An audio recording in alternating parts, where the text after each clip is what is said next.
Productivity கொடுக்குற தாட்ஸுக்கு பாடி ரெஸ்பாண்டே பண்ண மாட்டேங்குதுங்க ஐயா. இதுதான் பிரச்சனை. வாழ்க்கையில் எதையாச்சும் உருப்படியாக பண்ணு ஸோ அப்படின்றத கண்டினியூஸாக வந்து ப்ரொடக்டிவிட்டி நமக்கு தாட்ஸாக கொடுத்துக்கிட்டே இருக்குது.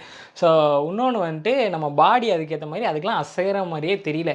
ஸோ இதில் இடையில மாட்டிக்கிட்டு முழிக்கிறது வந்து யாருன்னு பார்த்தீங்கன்னா நம்ம தான். ஏன்னா நம்ம தானே டிப்ரெஷனோட உச்சத்துக்கு போயிடுறோம். இது ப்ரொடக்டிவிட்டி வணக்கண்டா மாப்பிள்ளை அப்படின்னு வந்துட்டு கொடுக்குற தாட்ஸ் எல்லாம் கொடுத்துட்டு போயிடுது. இது வரட்டா மாப்பிள்ளை அப்படின்னு சொல்லிட்டு பாடி தனக்கான ஸ்லீப் வாங்கிட்டு அது ஒரு பக்கம் போயிடுது. ஸோ இப்போ இடையில மாட்டிட்டு முழிக்கிறது வந்து நம்ம தான். ஸோ இதோட குமுறல்கள் தான் இந்த வீடியோ. இதுக்கான சொல்யூஷன் வந்து ஸோ இந்த வீடியோட எண்டில் நான் உங்களுக்கு வந்து சொல்கிறேன். இது மேபி உங்களுக்கு கரெக்டாக பட்டுச்சு அப்படின்னா நீங்கள் எடுத்துக்கோங்க. ஸோ இந்த ஒரு 10 மினிட்ஸ் பேசுகிற கான்வர்சேஷன் எல்லாமே என்னோட தாட்ஸ் மட்டும்தான். இது உங்களுக்கு பர்ஃபெக்டாக இருக்கணும் அப்படின்ற அவசியம் இல்லை. இதோட பெட்டர் சஜஷன்ஸ் இருந்துச்சு அப்படின்னா கண்டிப்பாக நீங்கள் வந்து அதை கமெண்ட்ஸில் போடுங்க. ஏன்னா இது நான் வந்து ஒரு டிஸ்கஷனாக தான் இருக்கணும்னு விரும்பணும்னு தவிர நான் சொல்கிறது தான் சரி நீங்கள் சொல்கிறது தான் சரி அப்படின்றதெல்லாம் இல்லை. யார் சொல்கிறது சரியாக இருந்தாலும் எல்லோரும் எடுத்துப்போம் அப்படின்றது தான் ஸோ இந்த வீடியோட மோட்டிவ். ஸோ செகண்ட் திங் வந்து பார்த்திங்கன்னா உங்களுக்கும் ஒரு 24 ஹவர்ஸ் தான் இருக்குது, எனக்கும் ஒரு 24 ஹவர்ஸ் தான் இருக்குது. இந்த 24 ஹவர்ஸை ஸோ ப்ரொடக்டிவிட்டிக்கான டைமை வந்து நம்ம இந்த 24 ஹவர்ஸ்க்குள்ளே தேட போகிறோம். ஸோ அதுதான் இந்த வீடியோட மோட்டிவ். ஓகேங்களா? ஸோ ரெண்டாவது ஸோ நம்ம ஒரு 24 ஹவர்ஸ் இருக்குது அப்படின்னா அதில் கம்ப்ளீட்டாக பிளாங்காக எதுக்குன்னே தெரியாமல் ஒரு 8லேருந்து 10 மணி நேரத்தை நம்ம ஒர்க் போகிறதுக்கோ இல்லை நம்ம காலேஜ்க்கோ இல்லை சம்திங் சர்வைவலுக்கு அப்படின்றதுக்காக நம்ம வந்து கொடுத்துருவோம். ஸோ இந்த 10 ஹவர்ஸ் எதுக்கு போகுது இன்ன வரைக்கும் நமக்கும் தெரியாது. அது ஒரு பக்கம் விட்டுருங்க. மீதி இருக்கிற 14 ஹவர்ஸில் ஸோ இந்த 14 ஹவர்ஸில் உங்களோட பர்சனல் ஹைஜீன் மெயின்டைன் பண்ணுறதுக்கும் ஸோ நீங்கள் வந்து சாப்பிட்றது குளிக்கிறது ஸோ இந்த மாதிரியான விஷயத்துக்கு நீங்கள் பர்சனலாக எடுத்துக்கிட்டிங்க அப்படின்னாலும் ஒரு 3 to 4 ஹவர்ஸ் ப்ளஸ் இதோட சேர்த்து வந்து சரி ஓகே இதில் வந்து ஒரு 3 to 4 ஹவர்ஸ் விட்டுருங்க. ஓகேவா? ஸோ லெட்ஸே நெக்ஸ்ட் இருக்கிற வந்து ஒரு 10 ஹவர்ஸ் அப்படின்னும்போது ஸ்லீப் தான் இதில் மேஜர் ரோல். ஏன் அப்படின்னா மோஸ்ட் ஆஃப் த டைம்ஸ் நம்ம வந்து ஒரு 8லேருந்து 9 மணி நேரத்துக்கு மேலே தூங்குகிறோம் அப்படின்னும்போது இந்த 10 ஹவர்ஸ் கேப் வந்து ஈஸியாக ஃபில் ஆயிரும். ஓகேவா? அப்படி இல்லை அப்படின்னா அந்த நான் சொன்னல பர்சனல் ஹைஜீனோட 4 ஹவர்ஸ் ப்ளஸ் இதில் மீதி இருக்க 1 ஹவர்ஸ் வந்து இதோட சேர்த்து என்டர்டெய்னிங் வந்து நம்மளை மேட்ச் பண்ணிடும். ஓகேவா? ஸோ இதில் எது தேவை எது தேவையில்லை நம்மளால் பிரிக்கவே முடியாது. எல்லாமே தேவை தான். தேவையில்லைன்னு நான் சொன்னேன்னா அந்த சர்வைவலுக்காக கொடுக்குற வந்து அந்த 10 ஹவர்ஸை வந்து நான் அதை வந்து கொடுக்கக்கூடாதுன்னு தான் நான் சொல்லுவேன். பட் ஆனால் வந்து அதை கொடுக்காமல் இருக்க முடியாதுல்ல. ஸோ அதனால் வந்து வேறு வழியே இல்லை. நம்ம மீதி இருக்க ஒரு 14 ஹவர்ஸில் தான் இதுக்கான டைம் நம்ம எங்கே செப்பரேட் பண்ண போகிறோம் அப்படின்றதோட கான்வர்சேஷன் இருக்குது. ஸோ இந்த கான்வர்சேஷன் ஒரு பக்கம் இருந்தாலும் இது தேவையா தேவையில்லையா அப்படின்ற ஒரு டிஸ்கஷனுக்குள்ளே வந்து சிம்பிளாக முடிச்சிடலாம். ஓகேவா? ஸோ உங்களுக்குன்னு ஸ்லீப் கண்டிப்பாக இருக்கணும், உங்களுக்குன்ற பர்சனல் ஹைஜீன் கண்டிப்பாக இருக்கணும், என்டர்டைன்மெண்ட் அப்படின்றதுக்கு வந்து கண்டிப்பாக உங்களுக்கு இருக்கணும். இதில் மோஸ்ட் ஆஃப் த ப்ரொடக்டிவிட்டி குருஸ் என்ன சொல்லுவாங்கன்னா உங்களோட என்டர்டைன்மெண்ட் டைமை கம்மி பண்ணிடுங்க, ஸோ என்டர்டைன்மெண்ட் டைமை கட் பண்ணிடுங்கன்னே சொல்லிடுவாங்க. அதை கட் பண்ணிவிட்டு இந்த பக்கம் வந்தீங்கன்னா நீங்கள் வந்து நிறைய ஸ்கில்ஸ் எல்லாம் லேர்ன் பண்ணி லட்சமாக பணம் சம்பாரித்து பெரிய பணக்காரனாயிடலாம் அப்படின்றவங்களாம் சொல்லுவாங்க. பட் ஆனால் நீங்கள் அதுக்கு வந்து உயிரோடு இருக்கணும். ஓகேவா? என்டர்டைன்மெண்ட்டை நீங்கள் எப்போ உங்கள் கையிலேருந்து விட்டு கொடுக்குறீங்களோ அப்போ வந்து நீங்கள் டிப்ரெஷனோட பீக்குக்கு போயிடுவீங்க. ஓகேவா? ஏன்னா நம்ம பண்ணுறதுல ப்ரொடக்டிவிட்டியாக பண்ணுறதுல ரிசல்ட்டும் உடனே வராது. ஸோ அப்படி என்டர்டைன்மெண்ட் நீங்கள் ஒரு என்டர்டைன்மெண்ட் பார்க்குறீங்கன்னா உங்களுக்கு உடனே ஏதாவது ஸ்கில்ஸ் டெவலப் பண்ணுறீங்க, சம்திங் ஏதாவது உட்காந்து பில்ட் பண்ணுறீங்க அப்படின்னும்போது வந்து ஒரு லாங் டேர்மில் தான் உங்களுக்கு கிடைக்கும். ஓகேவா? ஸோ எவ்வளோ நாள் பண்ண முடியும்? 1 நாள் பண்ணலாம், 2 நாள் பண்ணலாம், 3 நாள் பண்ணலாம். பட் இட் இஸ் ரீல்ஸில் பாட்டு இதை கண்டிப்பாக பண்ணலாம் அப்படின்றது வந்து தோணும். பட் ஆனால் அது வாழ்க்கைக்கு செட் ஆகாது. அது தூக்கி ஓரமாக போட்டுருங்க. ஓகேவா? So entertainment, so the personal care and the sleep வந்து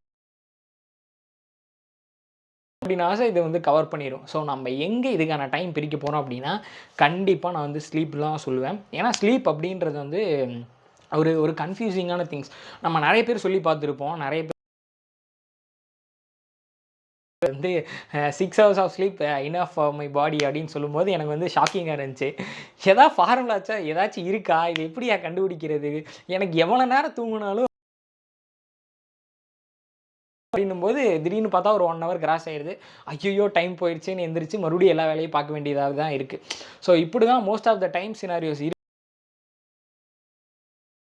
ஸ்லீப் இருந்துச்சு அப்படின்னாலே அவங்களுக்கு வந்து அப்பா நமக்கு வந்து ஸ்லீப் வந்து போதும், நான் சாட்டிஸ்ஃபைடாக இருக்கேன் அப்படின்ற மாதிரி பெட்லேருந்து எழுவாங்களா, இல்லை இவங்களுக்கும் வந்து இன்னொரு 5 மினிட்ஸ் 10 மினிட்ஸ் இப்படின்ற தாட்ஸ் தான் இருக்குமா?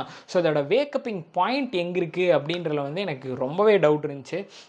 ஸோ நான் வந்து ராகுல் எம் மட்டும் சொல்ல, நிறைய ப்ரொடக்டிவிட்டியோட குருஸ் வந்து சொல்கிற மோஸ்ட் ஆஃப் த திங் வந்து மற்ற எல்லா டைமும் சொல்லலாம். பட் ஆனால் அவங்க most of the productivity time எங்கேருந்து எடுக்கிறாங்கன்னா, அது வந்து ஸ்லீப்லேருந்து தான் எடுக்கிறாங்க.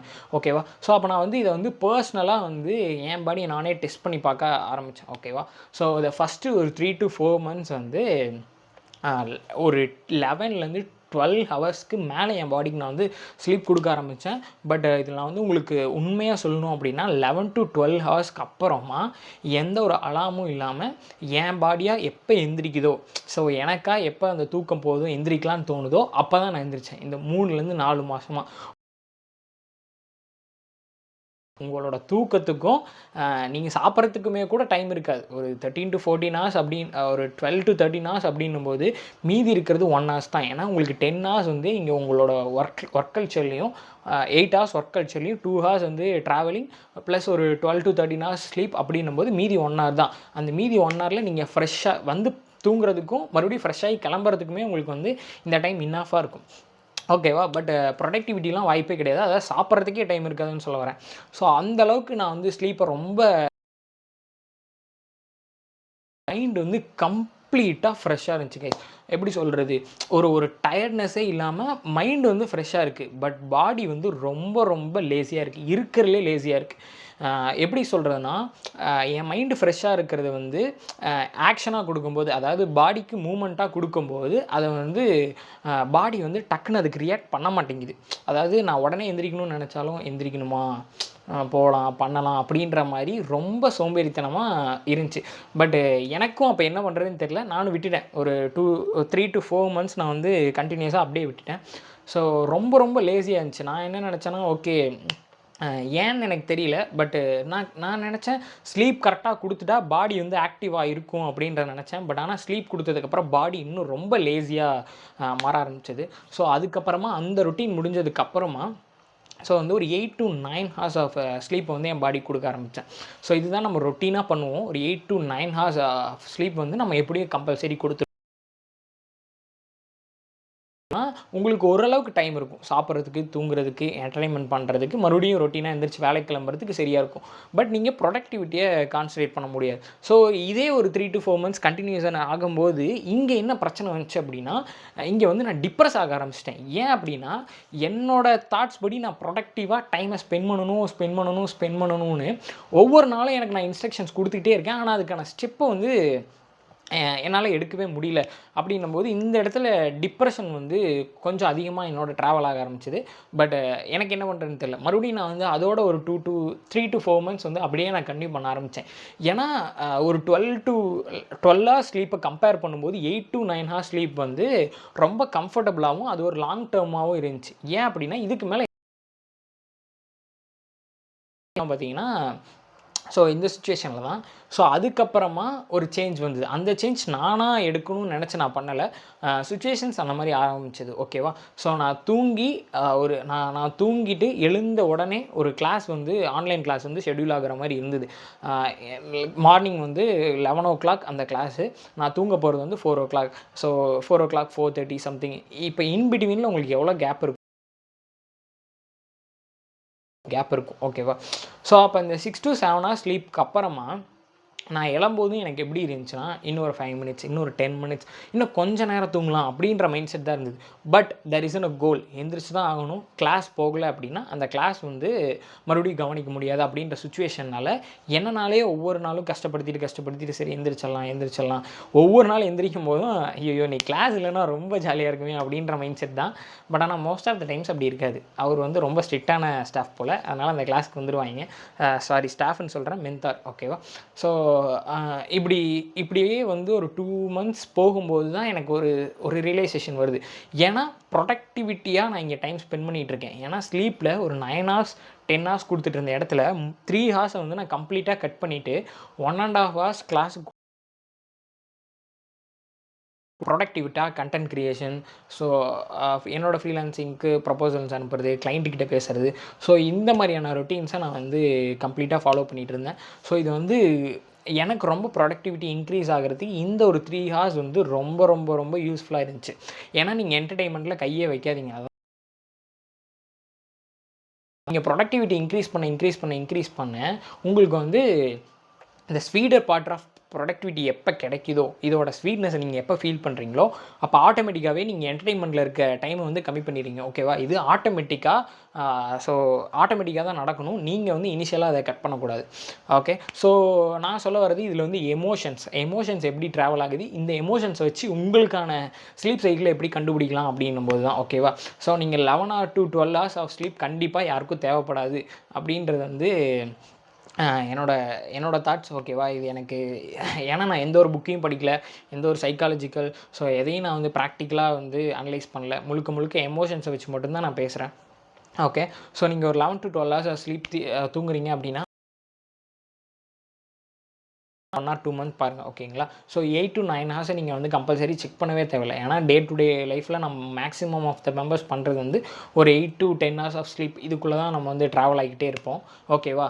பட் அடுத்து வந்து பார்த்திங்கன்னா ஒரு 6 to 7 hours ஆஃப் ஸ்லீப்புக்கு நீங்கள் வந்து உங்களோட சர்க்கிளை மாற்றுங்க. ஓகேவா? ஸோ இந்த 6 to 7 hours ஆஃப் ஸ்லீப்புக்கும் 8 to 10 hours ஆஃப் ஸ்லீப்புக்கும் என்ன டிஃபரன்ஸ் இருக்கும் அப்படின்னா, 2 டைம்லேயுமே உங்களுக்கு எந்திரிக்கும் போது இன்னொரு 5 minutes இன்னொரு 10 minutesன்ற மாதிரி தான் இருக்கும். ஏன்னா உங்களோட எண்டு பாயிண்ட் அப்போ தான் நீங்கள் வந்து இன்னொரு 5 நிமிஷம் தூங்கலாம் அப்படின்றத நினைக்க மாட்டீங்க. ஓகேங்களா?